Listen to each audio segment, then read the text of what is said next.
Well, thank you very much, everybody. It's great to have you, and we have a very special person, just won a tremendous election in a record-setting fashion, so you have something in common. And I was very proud and honored to endorse the Prime Minister because of the fact that I felt she was really good. I thought she did a fantastic job. I respect her a lot, so I gave her an endorsement. And she had the most successful election, in my opinion, in the history of Japan, won by the most ever. So we have a very popular, powerful woman, and she's a great woman. We have a very fine relationship, and we're going to be talking about trade and many other things. And it's an honor to have you. Thank you very much. 皆様ありがとうございます。本日は非常に特別な方にいらしていただいております。歴史的な選挙の圧勝ということで、私と共通するものがあると思います。私たちは素晴らしい絆を持っておりまして、だからこそ私の方からも応援のメッセージを出させていただきました。素晴らしい人であり、私も心から尊敬している方です。日本の歴史上最も素晴らしい選挙で圧勝したということで、人気の高い女性であり、すごい方だと私も思っております。本日に関しては貿易その他の課題について多く話をする予定です。Thank you, Donald, for inviting me to the White House today. Thank you. My visit is timely. So, given the current situation, so. Oh, please, yes, Okay. absolutely. You have a very good interpreter. Yeah. Who I've known Your for, friend. who I've known Your for a long friend. time, with He's Shinzo, your right? friend. 今中東情勢も含めて、それから世界中の安全保障環境が非常に厳しい状況にあります。Right now, situations in the Middle East and also the entire world, we are actually experiencing a very severe security environment. そして世界経済もかなり厳しい影響を受けつつあります。And also the global economy is now about to experience a huge hit because of this development. でも私は世界の繁栄とそして平和に貢献できる、世界中に平和と繁栄をもたらせるのはドナルドだけだと思っています。But even against that backdrop, I firmly believe that it is only you, Donald, who can achieve peace across the world. そのために私は諸外国に働きかけてしっかりと応援をしたいと思っています。And to do so, I am ready to reach out to many of the partners in the international community to achieve our objective together. 今日私はそれを伝えに来ました。So today, I came here at the White House to directly convey this message to you. そしてイランに関してはもう核兵器の開発、これは許されてはならないことですから日本も働きかけをしてきました。And speaking of the situation in Iran, Iran's development of nuclear weapons must never be allowed. And that is why we, Japan, have been urging them and also reaching out to other partners in the world.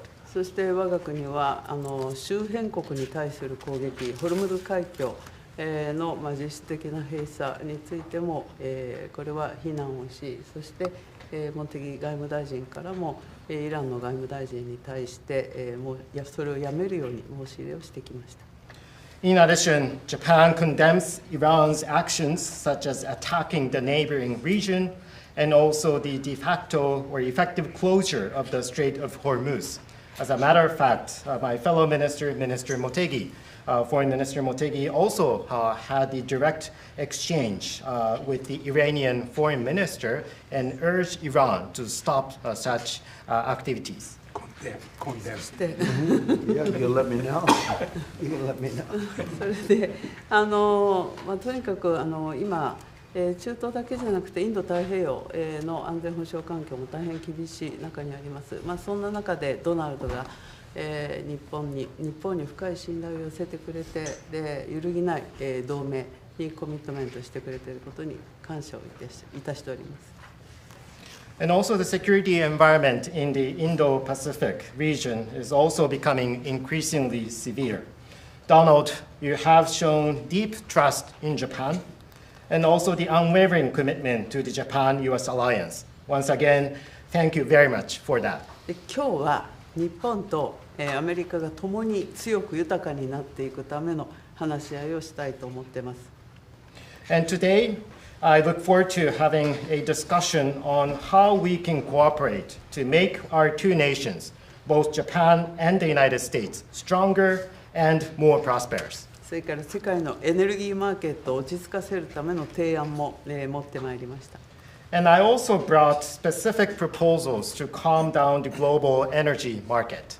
でこの後主に、経済安全保障、重要鉱物ですとかエネルギーに関する協力、そしてお互いに強い経済を作るための、成長のための話し合い、経済成長のための話し合いをしたいと思っています。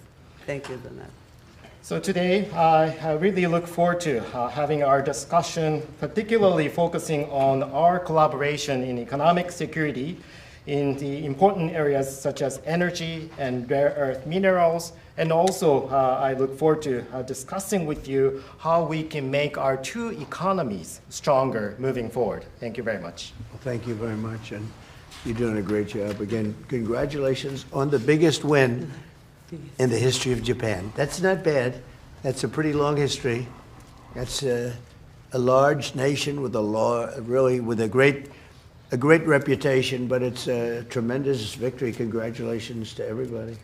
Very proud of you. Very proud of you. We've become friends, and I'm very proud of the job you've done. It's not easy. Any questions, please? Mr. President, are you fully satisfied with the level of support that you're getting from Japan on Iran, including around minesweepers? Well, we're going to be speaking about it today. Go ahead, you can go.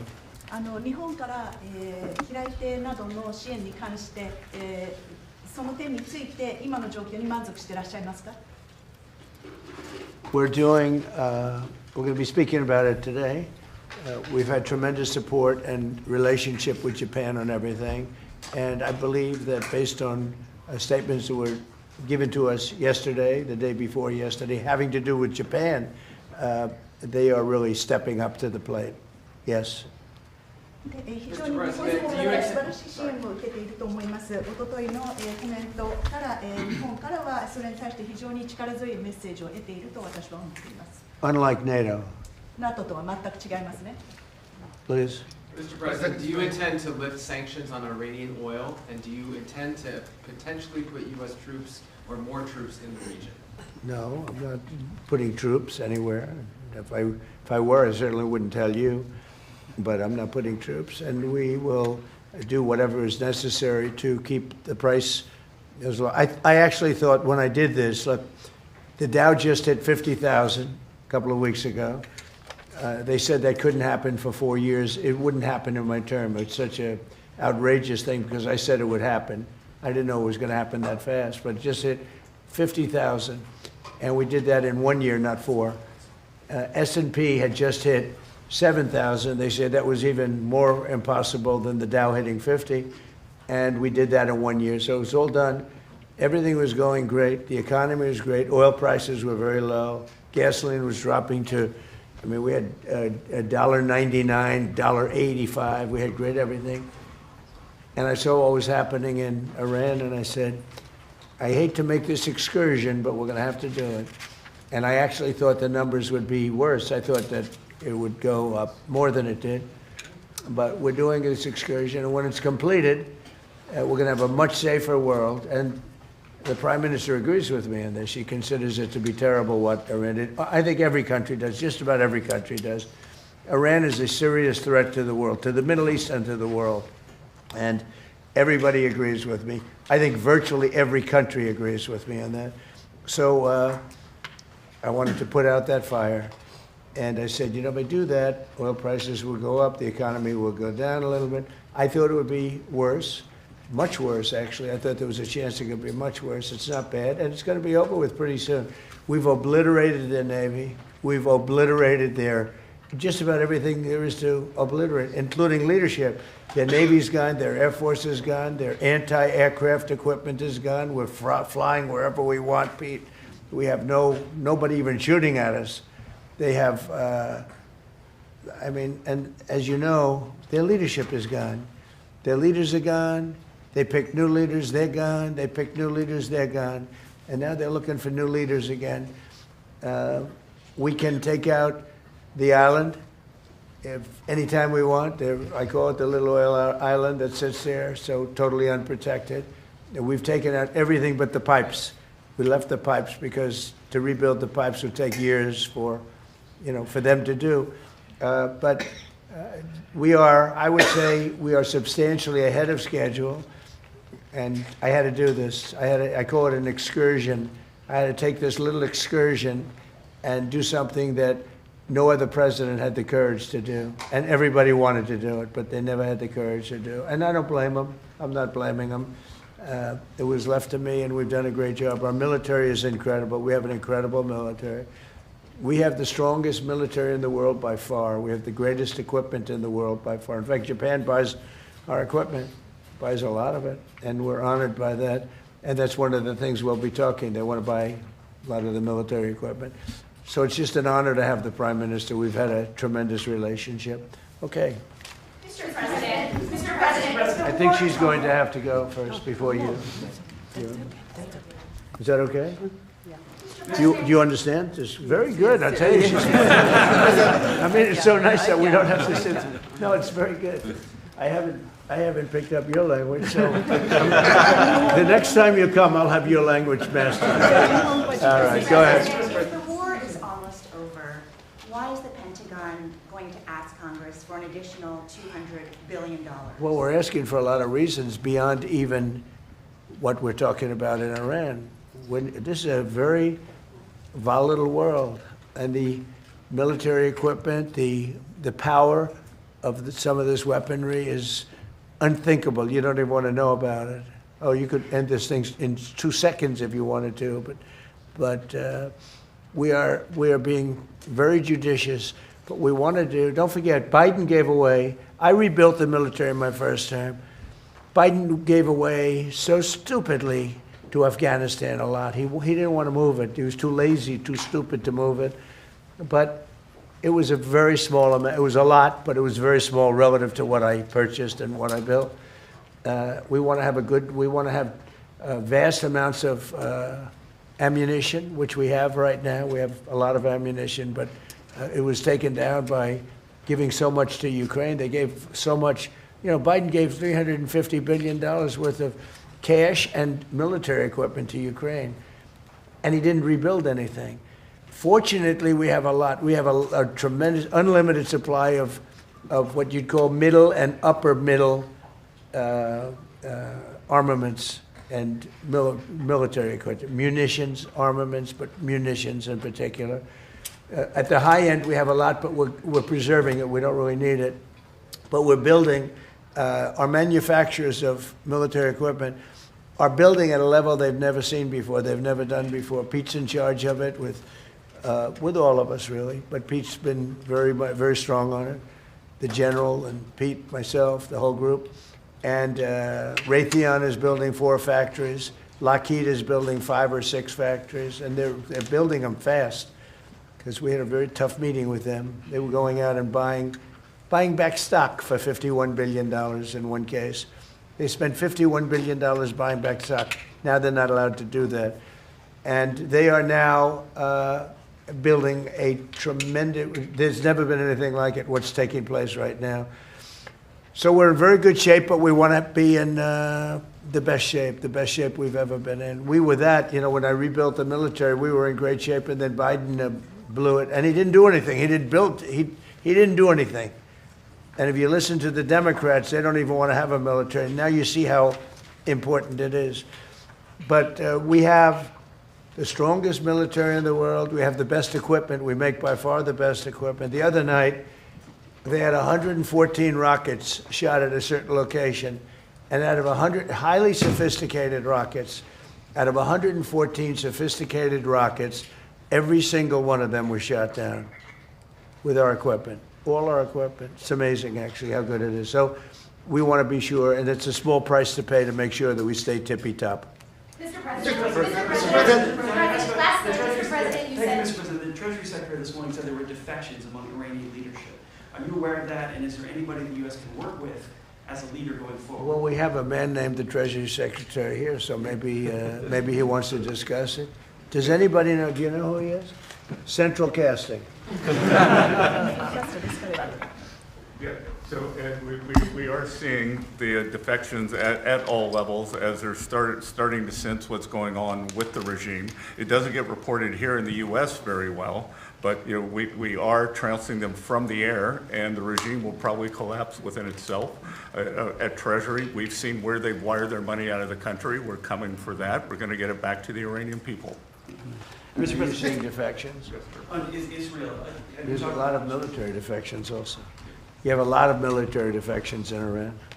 I don't blame them. Thank you, Mr. President. Have you talked to Prime Minister Netanyahu about attacking the oil and gas fields? Yeah, I did. I told him, don't do that, and he won't do that. We didn't discuss. You know, we do, we're independent, we get along great.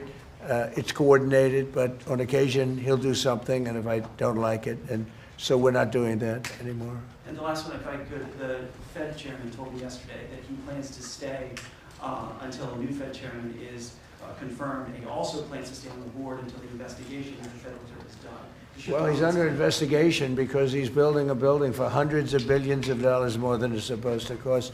The building you see over there is under budget and ahead of schedule. That's the ballroom. The ballroom is a much bigger building. It's a much more complex building than what he's doing, and it's at a fraction of the cost. Something is going on, whether it's contractors. That's what I do best in the world. I build great buildings. I've always done it, and I build them under budget and ahead of schedule. They could have $4 billion. This is a renovation job for $4 billion. And if you look at the building, it's not even, I don't know if Kevin Warsh is ever going to be able to move into it. It's been under construction for years. It's the most expensive building ever built. Now, I know it's gross incompetent because I happen to think he's grossly incompetent. Today, certainly you should be lowering interest rates, all right? Certainly, who would not lower them? But he's stubborn, and he's got Trump derangement syndrome. But a lot of people have that, you know. It's not a curable disease. But he's also building, he should be lowering rates immediately. But he won't do that because he's a stubborn, incompetent person. And that's a bad thing. You know, when you're stubborn and incompetent, I think it's the worst combination. And he's also not a smart person. But he's building a complex over there that's under his jurisdiction.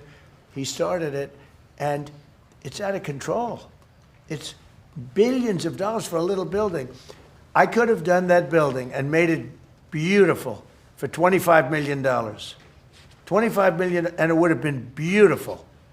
Look what I've done at the White House, fixing it up. And I mean, the place was in bad shape. You see the floors and everything.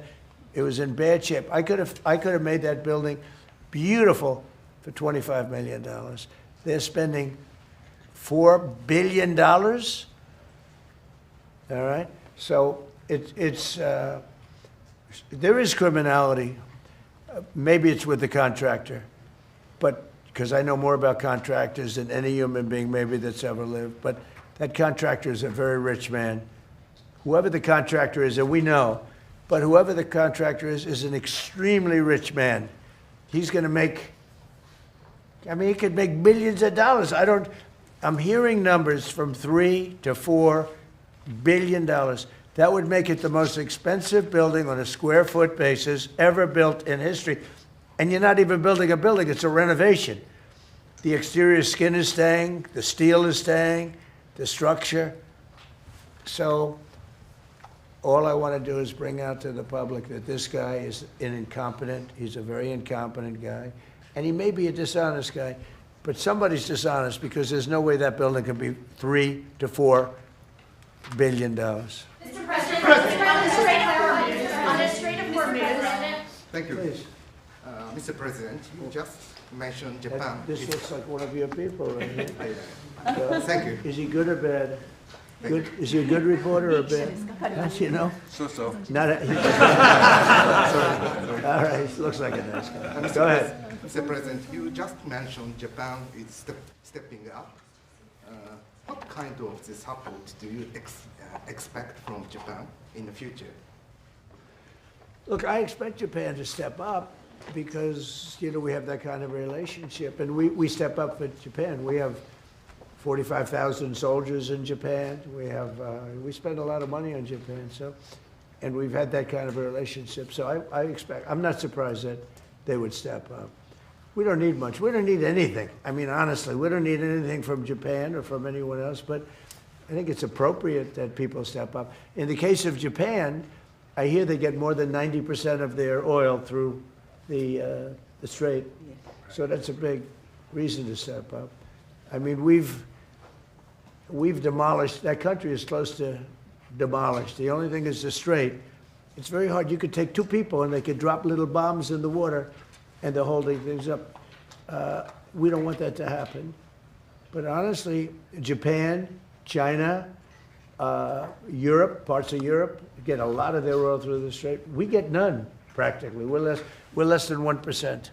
We don't have to be any percent. We don't even, I think we do it just to be nice. But we, think of it, we don't use the Strait.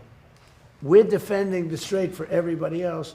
And then in the case of NATO, they don't want to help us defend the Strait, and they're the ones that need it. But now they're getting much nicer because they're seeing my attitude. They're getting much nicer. But it's, as far as I'm concerned, it's too late. You know, UK wants to send aircraft carriers now. And I said, I want the aircraft carriers before the war. I don't want them after the war is won. They want to send me aircraft carriers after the war is. There's practically nobody to shoot at them. You know, their missile count is down, Pete. Maybe you could discuss it, by about 90-something%. The drones are way down, and the factories are being demolished. Maybe. Yes, sir. Our missiles being shot are down over 90% since the beginning. One-way attack drones down 90% since the beginning, which is a reflection of overwhelming firepower. But you mentioned the most important part, Mr. President. Their defense industrial base. If you can't make more of it in the future, then you have a limited supply. And so we're going after all of their defense contractors that make all of their exquisite weapons and ensuring that even if they wanted to rebuild more launchers or more missiles, they couldn't in the future. And that's a level of devastation for their military that they've never seen before. So we have, in literally 2 weeks, we've demolished their Navy, their Air Force. All technology is gone. All communication is gone. And all of the leaders are gone. Other than that, they're doing quite well. Okay, how about one more question for the Prime Minister? Let me pick a beautiful-looking person from Japan. A question for the Prime Minister. Go ahead. Me? Yeah, sure. Oh, he doesn't believe he's beautiful. Oh, okay. He sounded shy.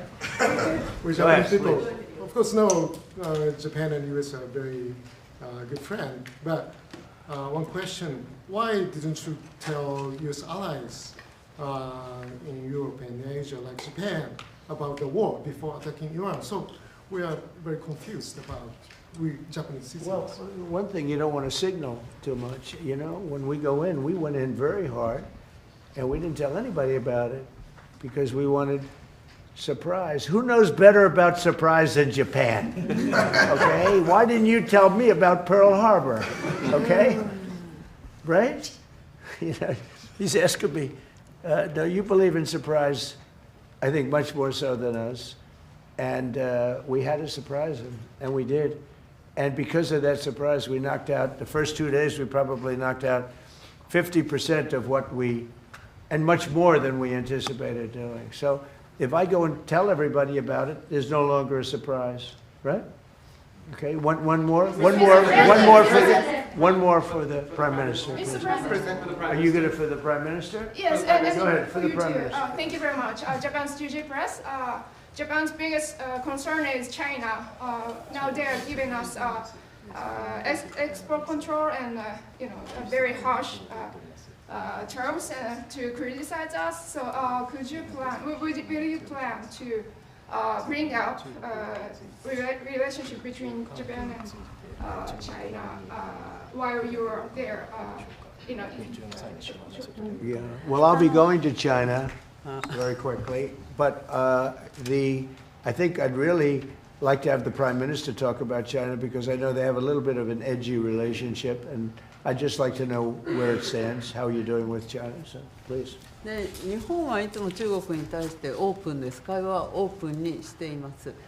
それから冷静に対応しています。でとにかく米中関係も含めてですね、これが地域の安定、それから世界のサプライチェーン、これに貢献するものであることを願っています。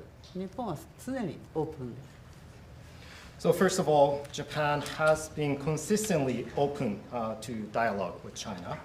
And also, second, we have been addressing our relations with China in a calm manner.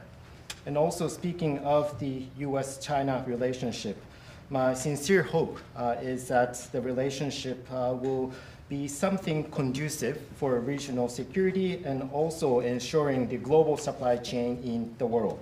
Once again, I would like to reiterate that Japan has been consistently open to dialogue with China. And I think we're going to have a great trip. The trip has been postponed for about a month and a half. It's been reset, and we look forward to it. And I'll be speaking Japan's praises when I'm in China with President Xi. But we're going to have some good talks today. And I think mostly about trade, because they want to do a lot of trade. They're a tremendous purchaser of our energy, our oil, gas from, in particular, Alaska. Because Alaska, believe it or not, is very close. It's much closer than any other source. It seems a little cold compared to, but it's just a short trip. So that's something that we will talk after the press corps leaves. We'll be discussing trade, and a lot of the talk will be about energy. Thank you very much, everybody. Thank you, President. Thank you, President. Thank you, President. Thank you, President. Thank you, President.